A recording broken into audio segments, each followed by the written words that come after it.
आज मैं तुम्हें एक ऐसी स्किल के बारे में बताने जा रहा हूँ जिसको अगर तुमने सीख लिया तो लोग तुम्हारे खिलाफ नहीं तुम्हारे लिए काम करेंगे। लेकिन हाँ, इसमें कुछ सावधानियां भी हैं जिनको तुम्हें ध्यान में रखकर इस लॉ को इस्तेमाल करना होगा। अगर तुमने गलतियां की इसे इस्तेमाल करने में तो लोग तुम्हारे बिहेवियर को पकड़ लेंगे और तुमसे दूर होना शुरू कर देंगे क्योंकि वो जान जाएंगे कि तुम उनसे नकली बिहेवियर कर रहे हो। तो इन तक बने रहो इस लॉ को समझने के लिए। तो मैं बात कर रहा हूँ द 48 लॉस ऑफ पावर के रूल नंबर 24 के बारे में।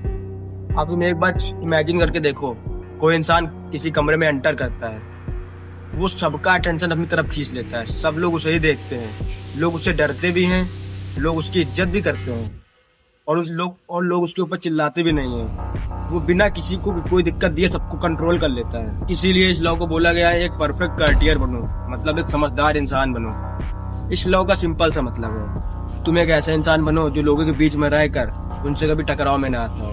तुम्हारे आसपास तुमसे भी पावरफुल लोग हों लेकिन तुम उनके टकराव में न आते हो। मतलब तुम स्मार्ट हो लेकिन तुम किसी को घमंड नहीं दिखाते।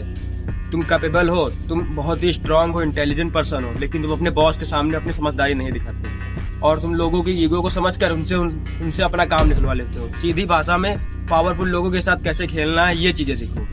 और इस लॉ की 3 पावरफुल टेक्निक्स भी हैं जिसे अगर तुमने नहीं समझा तो तुम इस लॉ को कभी अप्लाई ही नहीं कर सकते अपनी लाइफ में।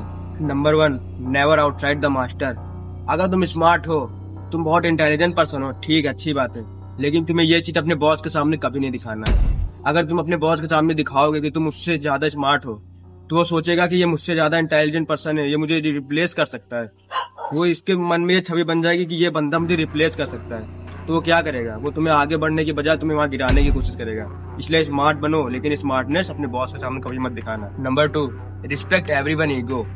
अगर तुम किसी बंदे की ईगो को हर्ट करते हो, भले ही वो तुमसे छोटा है, लेकिन वो एक दिन तुमसे बदला लेने जरूर आएगा।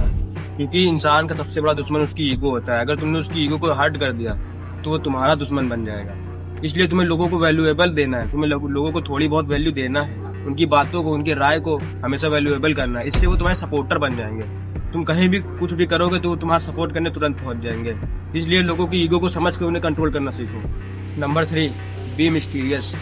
परफेक्ट आदमी कभी भी अपनी सारी बातें रिवील नहीं करता। वो थोड़ा बताता है ताकि लोग उसको अटेंशन दें, लोग उसके पीछे आए, लोग दोबारा उससे बात करें।